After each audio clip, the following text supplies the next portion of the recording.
Yan, alright. Good day to you, no? Malamang narinig nyo na po ito. Pag pinagpala mong Israel, pagpapalain ka ng Diyos. Ito pa yung verse niya. Numbers 24 verse 9. Like a lion, Israel crushes and lies down. Like a lioness who dares to arouse her. Blessed is everyone who blesses you, O Israel, and curses everyone who curses you. Right. Hindi po yung literal na pag pinagpala mong isang Israelita, pagpapalain ka rin. Hindi po, no? May ibig sabihin po yan. Ano ba talaga ang ibig sabihin ito? Tignan natin yung history ng Israel sa panahon ni Noah, kung saan sila nagkaroon.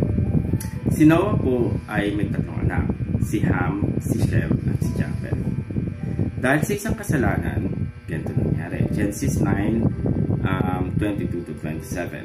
Ham, the father of Canaan, saw his father naked and told his brothers outside. But Shem and Japheth took a garment and laid it across their shoulders. Then they walked in backward and covered their father's naked body. Their faces were turned the other way so that they would not see their father naked. When Noah awoke from his wine and found out what his youngest son had done to him, cursed be Canaan, the lowest of slaves, will he be to his brothers. He also said, Praise be to the Lord God, the God of Shem. May Canaan be the slave of Shem. May God extend Japheth's territory. May Japheth live in the tents of Shem. And may Canaan be slaves of Japheth. So kung papansin ninyo, si Ham lang dito ay hindi pinagpala, binigyan pa ng curse. So ang Israel po ay galing sa lahi ni Abraham. Si Abraham po ay galing sa lahi ni Ham. Sila po yung tinatawag natin unblessed na descendant. Dahil sa sinabi ni Noah. Kaya nga po dapat mag-ingat sa mga sinasabi sa ating mga anak. Okay? Si Abraham din po ay hindi pinagpala. Hindi po siya nagkaanak. Sila nagkaanak ni Sarah. Nang imasok muna ang ating Panginoon Diyos sa kanya bago siya nagkaanak. Bago sila nagkaanak ni Sarah. Ang Israel po ay hindi rin pinagpalang bansa. Kung papansin ninyo, halos lahat po ng nakapalibot dito ay galit sa kanya. Gusto siyang masakit. Kaya nga po may gera dito sa lugar na to.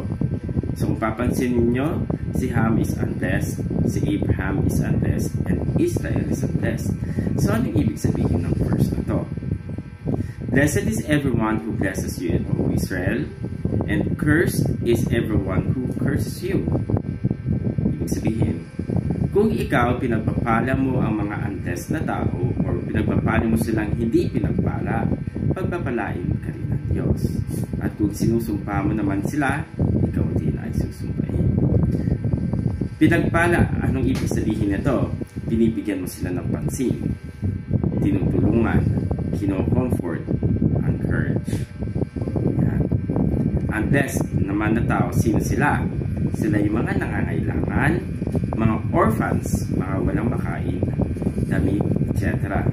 Sila yung may malaking problema sa buhay, may malubhang sakit, palaboy, pulubi, o may physical defects.